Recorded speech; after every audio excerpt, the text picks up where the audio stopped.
Y todos daban buen testimonio de él y estaban maravillados de las palabras de gracia que salían de su boca y decían, ¿no es este el hijo de José? Y él les dijo, sin duda me diréis este refrán, médico, cúrate a ti mismo. De tantas cosas que hemos oído que se ha hecho en Capernaum, haz también aquí en tu tierra. Y añadió, de cierto os digo que ningún profeta es acepto en su propia tierra. Y en verdad os digo que muchas viudas había en Israel en los días de Elías, cuando el cielo fue cerrado por 3 años y 3 meses y hubo una gran hambre en toda la tierra. Pero a ninguna de ellas fue enviado Elías, sino a una mujer viuda en Sarepta de Sidón. Y muchos leprosos había en Israel en tiempo del profeta Eliseo, pero ninguno de ellos fue limpiado, sino Naamán el sirio. Al oír estas cosas, todos en la sinagoga se llenaron de ira y levantándose le echaron fuera de la ciudad y le llevaron hasta la cumbre del monte sobre el cual estaba edificada la ciudad de ellos para despeñarle. Mas él pasó por en medio de ellos y se fue. Mi oración el día de hoy es que cuando estamos estudiando el libro de Lucas, lo que Dios nos enseñe sea edificar una verdad sobre otra verdad, ir creciendo en el conocimiento, una verdad sobre otra verdad. No son información o de una manera aislada, pues, sino buscamos y deseamos que al estar estudiando sistemáticamente, aprendamos una verdad sobre verdad. Y ese conocimiento, esa información y revelación que Dios haga a nuestro entendimiento de su verdad, sea transformadora, que transforme nuestra vida, ¿sí? Que nos saque de un lugar quizá donde estamos en alguna situación de comodidad, ¿verdad? O también de prisión o de problema donde no podemos salir, ¿verdad? Donde estamos atados o cautivos o deseosos de librarnos de esa situación en nuestra alma. Y deseo que al estar estudiando y encontrando quién es Jesucristo, qué hace Jesucristo, qué enseña Jesucristo, ¿verdad? Dios nos saque y nos transforme cada día.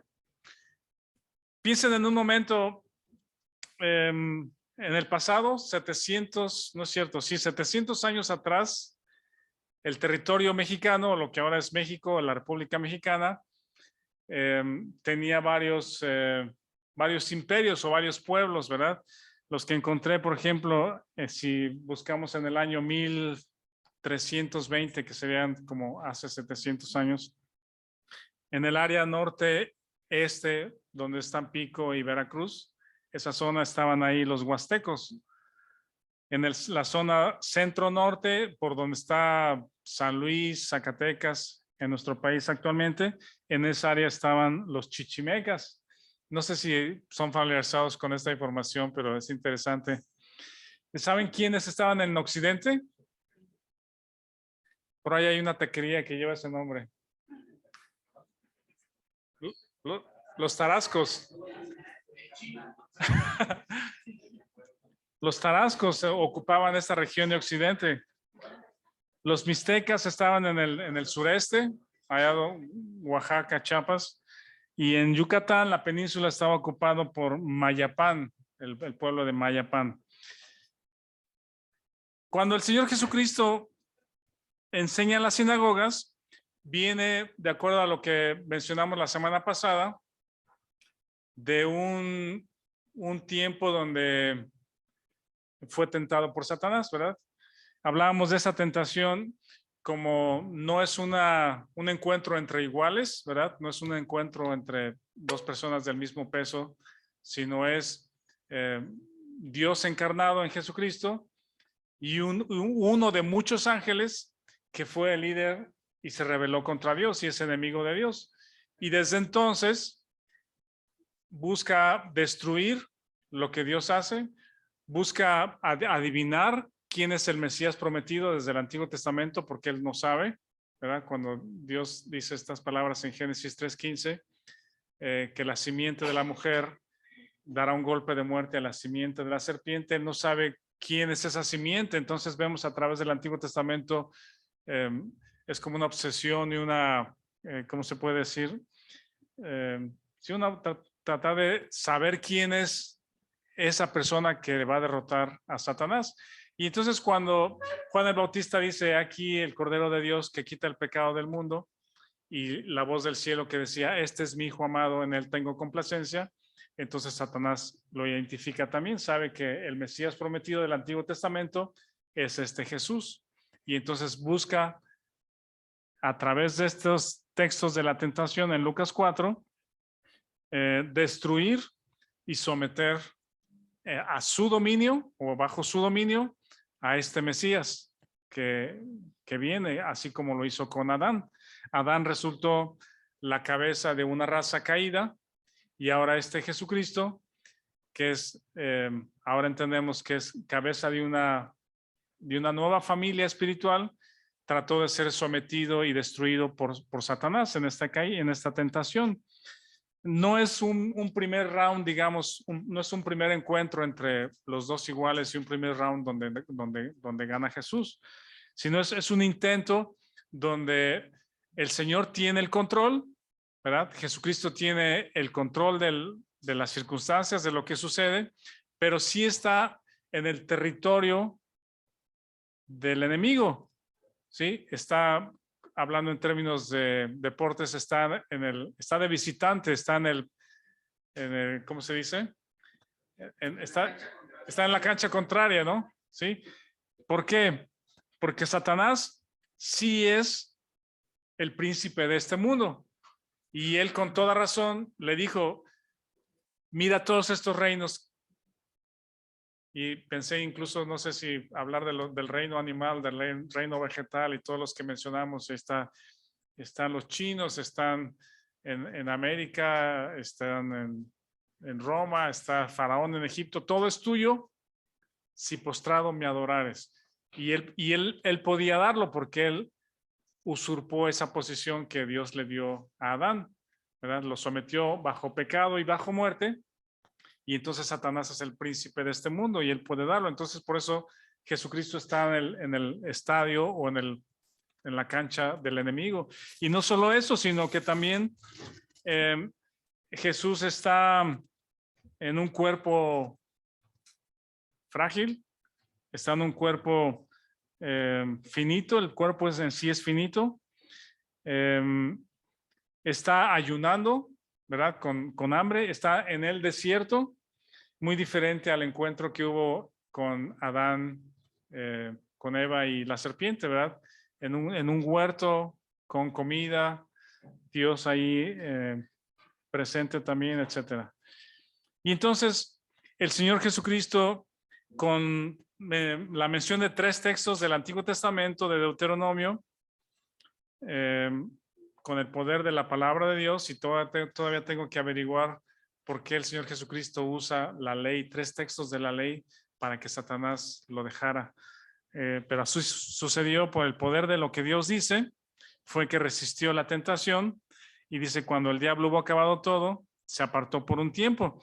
Y entonces el Señor dice, viene en el poder del Espíritu, y el versículo 15 me gusta, y de ahí vamos a continuar.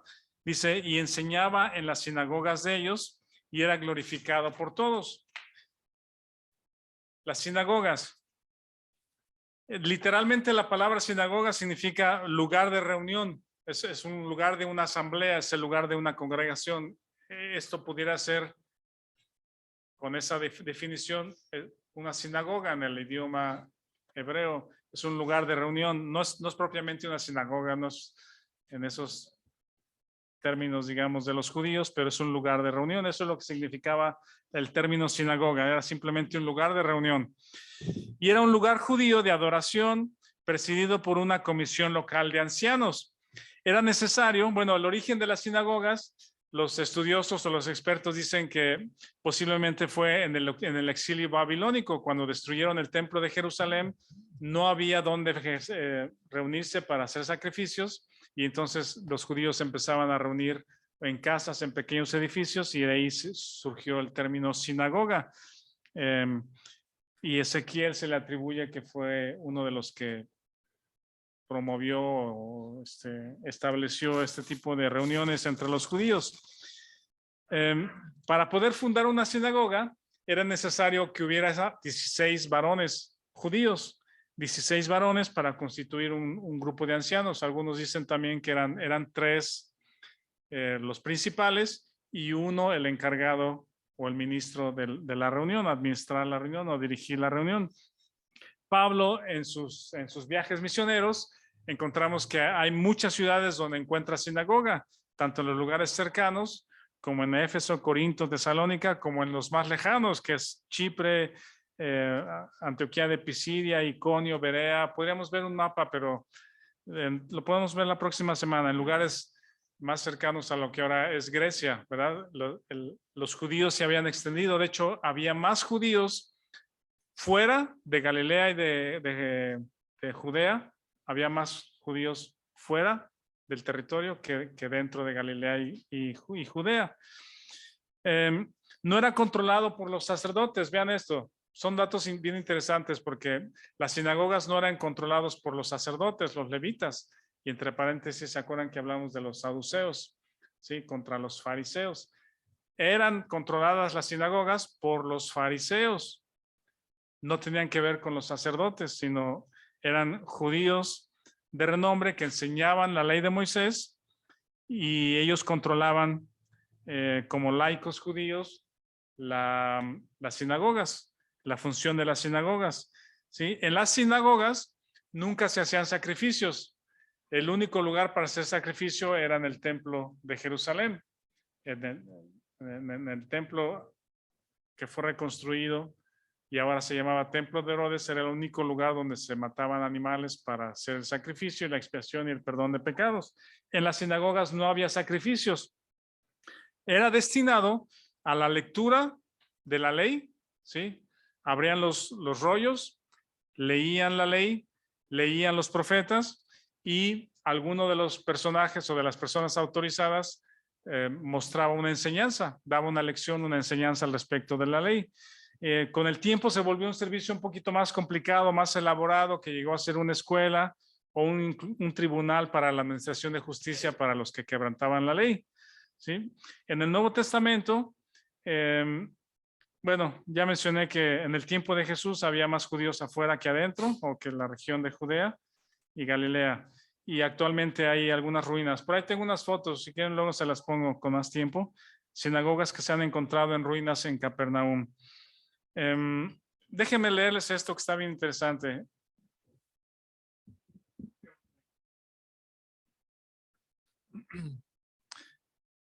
¿Me regalan 10 minutos pasarme de la 1?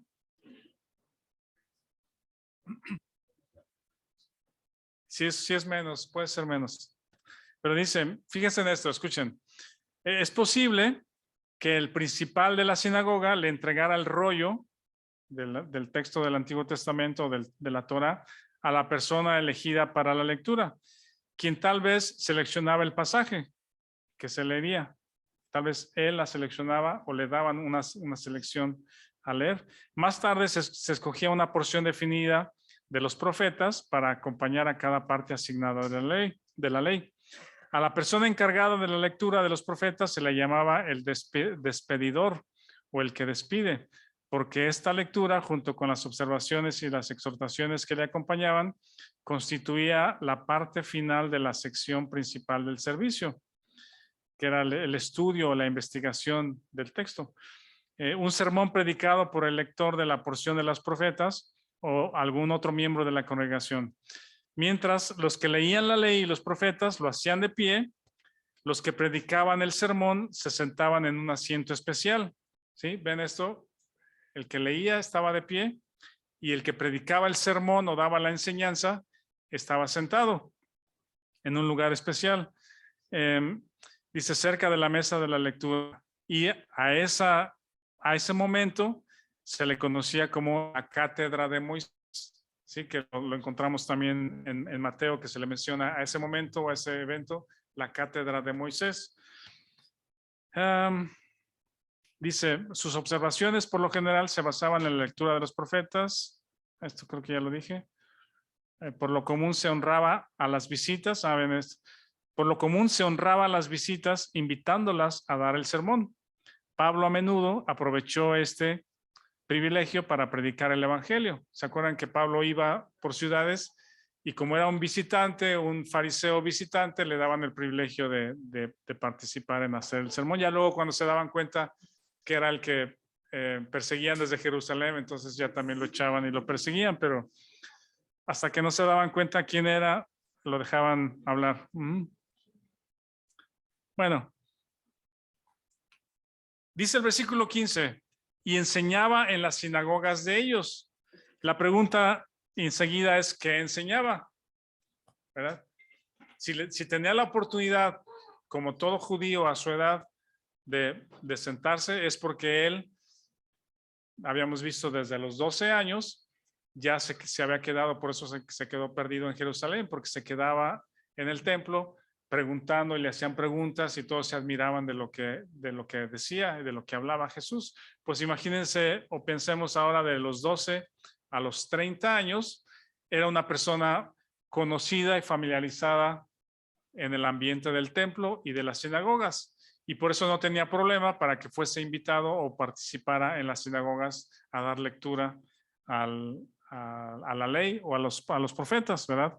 Entonces Jesús enseñaba la ley y los profetas. La ley y los profetas. El versículo 16, bueno, dice el 15, y era glorificado por todos. Esta palabra es muy correcta como doxología, la palabra doxología que encontramos, o como se le llama a glorificar a Dios del fin de algunos de las cartas, como Judas. Es una doxología, son unos textos que alaban y glorifican a Dios, ¿verdad? Usa la misma palabra, que era glorificado, pero según lo que vamos a leer a continuación, creo que no entendían o no estaban maravillados o glorificaban, pero era como, déjenme decirlo de alguna forma, como un nuevo valor, pues un joven diferente o entusiasta o con poder, con autoridad en lo que hablaba, pero como un nuevo valor, ¿sí me explico? Como otra vez estoy hablando en términos de deportes, ¿vale?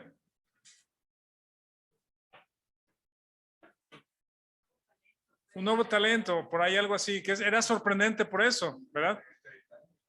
Tenía 30 años, pero miren, vamos al 16, pues se nos acaba el tiempo. Dice, vino a Nazaret y resulta que Nazaret era el lugar donde se había creado. ¿Se acuerdan que le decían Jesús de Nazaret, aunque no nació ahí, pero sí se crió ahí? Y en el día de reposo entró en la sinagoga conforme a su costumbre y se levantó a leer. ¿Creen que los judíos de esta sinagoga hayan sido conocidos de Jesús? Claro que sí, porque ahí pasó años. Las sinagogas hacían reuniones todos los días. En las sinagogas se reunían todos los días. Había varias sinagogas, hasta en una ciudad en Jerusalén había muchas sinagogas. No es desconocido o no es extraño que las personas que están ahí presentes eran conocidos de Jesús. Se levantó a leer y el ministro dice, se le dio el libro del profeta Isaías, ¿verdad? El rollo, los manuscritos. Y habiendo abierto el libro, halló el lugar donde estaba escrito. Piensen un poquito en el ambiente, en el lugar, en el momento. La primera vez, hace algún tiempo que volví a leer estos textos, cuando terminé de leer lo que Jesús citó de Isaías, se me pusieron los vellos chinitos. Espero que piensen en esto. Jesús llega a la sinagoga, un lugar conocido, familiar, con gente familiar, hacer la tradición, lo que hacían todos los días, dan el rollo de Isaías, y de aquí el asunto que les comenté al principio. Ese libro de Isaías fue escrito hace 700 años. El mismo tiempo que ha pasado desde ahorita hacia atrás, donde estaban los huastecos, los tarascos. ¿Sí? Es mucho tiempo, mucho tiempo. Hay una brecha enorme en costumbres, en gente, en lugares, ¿verdad? Y el profeta Isaías, hace 700 años, escribió estas palabras. Vamos a voltear a Isaías 61, que fue el texto que Jesús leyó. Originalmente, hace 700 años, Isaías escribió estas palabras. Isaías 61, 1 y 2. Y leyó esto: el Espíritu de Jehová, el Señor, está sobre mí, porque me ungió Jehová. Me ha enviado a predicar buenas nuevas a los abatidos. Allá menciona pobres, ¿verdad? En Lucas, por la traducción, aquí dice abatidos. A vendar a los quebrantados de corazón, a publicar libertad a los cautivos y a los presos apertura de la cárcel, a proclamar el año de la buena voluntad de Jehová. Coma, hasta ahí se detuvo. No leyó el siguiente texto. Recuerden que en ese manuscrito no había versículos ni capítulos, ¿verdad? Y el Señor Jesús se detiene hasta donde dice Jehová, a proclamar el año de la buena voluntad de Jehová. Ahora, Jesús no era como estas imágenes que a veces se presentan de un Jesús con cabello lacio, de ojos claros, tez clara, una barba bien, bien cortada, bien definida, ¿sí? Guapetón, ¿vale? No, Isaías mismo dice, no hay atractivo para que lo veamos y lo deseemos, y no es alguien atractivo, no es alguien con quien te atrae para estar, pues, ¿verdad? Físicamente, en ese sentido de belleza. Entonces tenemos un judío que creció en Nazaret, todo mundo lo conoce, creció con tus hijos, ¿verdad? Haciendo las mismas actividades que todos hacen. Y ahora que se levanta y le toca leer el libro de Isaías, o encuentra y lee el libro de Isaías, lo enrolla, entrega el manuscrito después de haber dicho estas palabras y se sentó. ¿Se acuerdan qué hacía el que estaba sentado? Daba la predicación o daba el sermón o la enseñanza. El que leía estaba de pie, pero el que enseñaba y predicaba, corto o largo, no sé, estaba en ese lugar sentado y se sentó. Y los ojos de todos en la sinagoga estaban fijos en él. Es decir, ¿qué nos vas a decir? ¿Qué significado tiene este texto? ¿Qué valor, qué nos vamos a llevar a nuestra casa de valor hoy? ¿Qué vamos a aprender hoy? Y este versículo 21 es para que se les ponga el cuero chino. Dice el 21, y comenzó a decirles, hoy se ha cumplido esta escritura delante de vosotros. ¿No sienten algo extraño? Piensen en eso en el momento. 700 años atrás, Isaías dijo que, bueno, hizo esta profecía, habló esta profecía de que alguien iba a decir estas palabras: el Espíritu de Jehová está sobre mí y he sido enviado, he sido ungido para dar buenas nuevas. Me ha enviado a sanar a los quebrantados de corazón, a pregonar libertad a los cautivos, vista a los ciegos, a poner en libertad a los oprimidos, a predicar el año agradable al Señor. Esto está sucediendo hoy delante de ustedes. Y dice, todos se maravillaban, pero siempre hay alguien que echa a perder la fiesta, o un aguador. Dice, y decían, ¿no es este el hijo de José? ¿Saben en qué sentido es eso que le están preguntando? No se crean, amigos, no se crean. Este es nuestro vecino, pues vive aquí a 2 casas. ¿Sí? ¿Sí? Es el hijo del carpintero, él me ha hecho mis sillas, o sea, ¿cómo creen? Bueno, eso de carpintero, algunos dicen que no había mucha madera. He estado leyendo algo al respecto, pero dicen que en esa región no había mucha madera. y que ese término carpintero más bien era como un obrero, un trabajador, no de madera, sino parece como que de arcilla o de otro tipo de material. Eso es lo de menos, quizá. No estoy seguro, digo, no sé si es relevante o no. Pero si es el hijo de José, ¿cómo creen que él va a liberar a los cautivos? ¿De qué están hablando? ¿Eh? Sí, sí, es el hijo, ¿cómo se puede decir? Este, es el hijo bastardo de José. Ya se sabe en esa historia, pues, de que sí.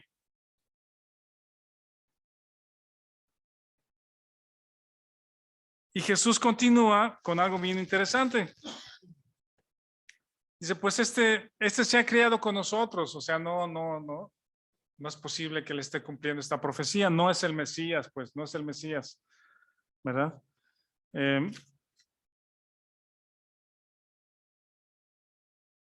No recordamos su infancia, lo vimos crecer. Y Jesús menciona hace tres ilustraciones al respecto. Una, dice, sin duda me diréis este refrán, ¿verdad? Continuando con la enseñanza. Médico, cúrate a ti mismo. De tantas cosas que hemos oído que se han hecho en Capernaum, haz también aquí en tu tierra, ¿verdad? Es decir, allá afuera, en otros lugares has hecho muchas cosas y señales y has enseñado, pero aquí no has hecho nada. Aquí no te conocemos como el Mesías. Número dos, el famoso, ahora se conoce como un refrán, también un dicho que es, de cierto os digo que ningún profeta es acepto en su propia tierra. Y se aplica a muchos, ¿cómo se llama? Muchas situaciones de que una persona que creció contigo, que tú la viste, no tiene nada que enseñarte, no tiene nada que decirte. Y esa misma persona se va a otro país, a otro lugar, y es el gran bailarín, es la gran pianista, es el gran director de orquesta, pero aquí pues es el hijo del carpintero. Y la tercera mención del Señor Jesús es esta respecto a dos historias en el Antiguo Testamento, ¿sí? Y que tiene que ver con dos profetas, el profeta Elías y el profeta Eliseo. Ambos, Jesús los menciona que se relacionan con una persona que tuvo fe y que no era judío. En este caso, primero la viuda de Sarepta, ¿verdad? Que creyó y recibió al profeta Elías. Y el segundo es Naamán el sirio. ¿Se acuerdan de esa historia también de Naamán? Que está bien, ¿eh? El leproso, el leproso.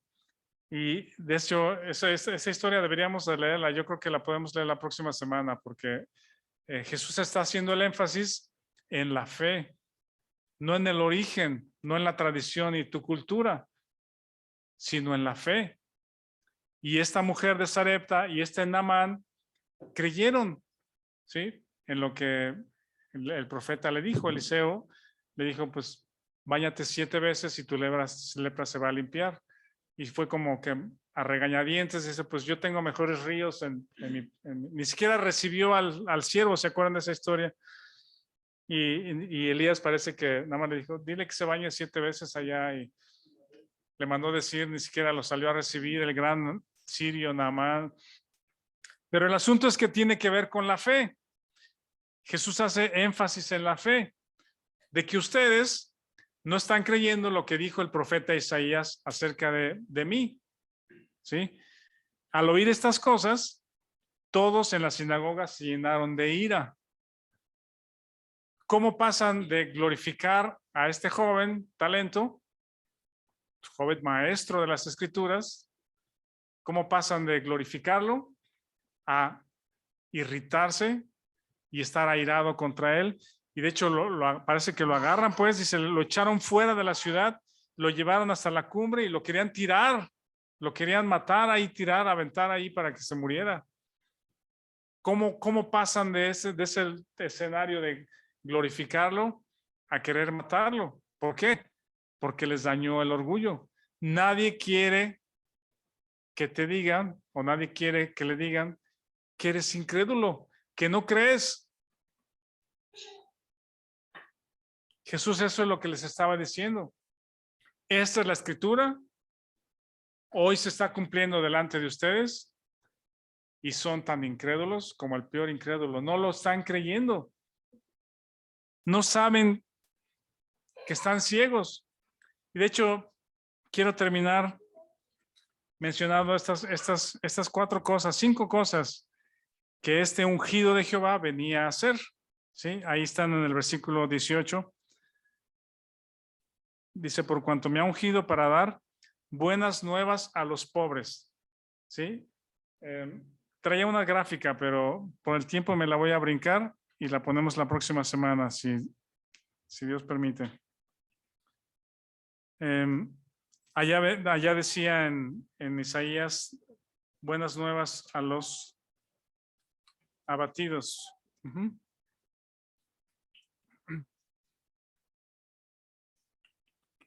¿Será que la buena noticia para los pobres es de que dejarán de ser pobres? ¿Que la economía va a cambiar? ¿Que van a ser libres de Roma y en lugar de ser extorsionados por los romanos y el soldado romano? ¿Se acuerdan que eso fue lo que le dijo Juan? El soldado le dijo, ¿qué haré? Deja de extorsionar y está contento con tu salario. Y si alguien te dice eso es para que saque la espada y lo desaparezcas ahí a Juan, ¿verdad? Pero hay corazones que se quebrantan y hay corazones que se endurecen. Parece que el corazón del romano por lo menos aceptó o escuchó lo que Juan le dijo, pero eso fue directo al orgullo del romano. No extorsiones, imagínense esa extorsión con todo lo que estamos viviendo en nuestro país y en otros lugares, que alguien abre su negocio con la esperanza de abrir el negocio todos los días, de que a ver qué vendo hoy, cuándo viene la primera persona, y de pronto que llegue el extorsionador y te dice, a ver, vengo por la mensualidad o la semana, y si no te quemo, si no te quito, te aviento una bomba. Los soldados romanos parece que no eran nada diferente. Entonces, qué buenas noticias iba a traer Jesús o trae Jesús a los abatidos o a los pobres. Me ha enviado a sanar a los quebrantados de corazón. ¿Sí? Un quebrantado del corazón, un médico en lo físico no le puede ayudar mucho, pues el corazón requiere otros ingredientes, otros elementos para restaurar un corazón quebrantado, un corazón herido. A pregonar libertad a los cautivos, vista a los ciegos, ponerle en libertad a los oprimidos. Jesús está hablando que su misión o para lo que fue enviado es para dar vida espiritual a las personas. Todos hemos sufrido o abusos o temores, vivimos dominados por los temores. Hemos tenido carencias de afecto desde chicos, en muchos sentidos. Nos compartía nuestro hermano de su niñez y juventud sin detalles, pero podemos sentir empatía porque vivimos quizá situaciones que también nos han quebrantado, nos han dolido. Dolor en el corazón, amargura porque alguien nos dañó con sus palabras o con sus golpes o sus agresiones. Culpa que nos paraliza. Alguien que nos ha quitado la esperanza. Hábitos. Tienes una conducta habitual o dominada por el pecado y no hay forma de salir porque el pecado te domina. Hay personas que han sido homicidas múltiples, ¿sí? ¿Cómo le llaman estos? Seriales, que están dominados por una perversión, ¿sí? Una obsesión y no pueden parar. Y no pueden parar. Ceguera espiritual, ¿sí? Si a alguien le dices en la calle, Jesús te ama, el Señor vino por ti, hay que cambiar la conducta o hay que creer en Él, o eso está mal, esto que se está publicando, eso está mal. hay ceguera porque no se ve cómo eso ofende a Dios, pues es mi decisión, es lo que yo quiero hacer, es lo que siento, es lo que creo, es lo que así estoy bien. Y hay ceguera porque no se dan cuenta de la perversidad o la perversión en la que estamos perdidos. Y eso es lo que Jesús vino a sanar. Él vino para poder darnos darnos el poder de perdonar, adicciones, como veíamos ahorita con nuestro hermano Armando, y de hecho oraremos y seguiremos buscando cómo apoyar esos ministerios para alcanzar a esas personas que están cautivas y que el Señor les dé libertad. Crisis emocionales, males que nos dominan. Esa profecía se cumplió ese día que Jesús leyó el libro de Isaías. A eso vine, a eso estoy. Y todo aquel que cree, porque ustedes no creen, les dijo en su cara, si ustedes no creen, por eso los profetas tienen que irse con Amán, al Siria, al norte, porque en Jerusalén, entre los judíos, no están creyendo que el Mesías está presente para librarnos de todo esto. Y entonces lo quieren matar tirándolo del despeñadero. Y el 30 dice, mas él pasó por en medio de ellos y se fue. No es su tiempo, no es el momento, no es la forma, no es quien le va a dar muerte, ¿verdad? Él dio su vida, entregó su vida en el momento, en el tiempo, en la forma como estaba escrito, como debía ser, para satisfacer al Padre, porque en él cargó el pecado de todos nosotros. Si en algún momento te has sentido con ese dolor en el corazón, con ese temor, con esa confusión, no saber de qué se trata la vida, Jesucristo es el Mesías y Él es tu Salvador. ¿Vas a creer en Él? Ya creímos. Gracias, Oscar.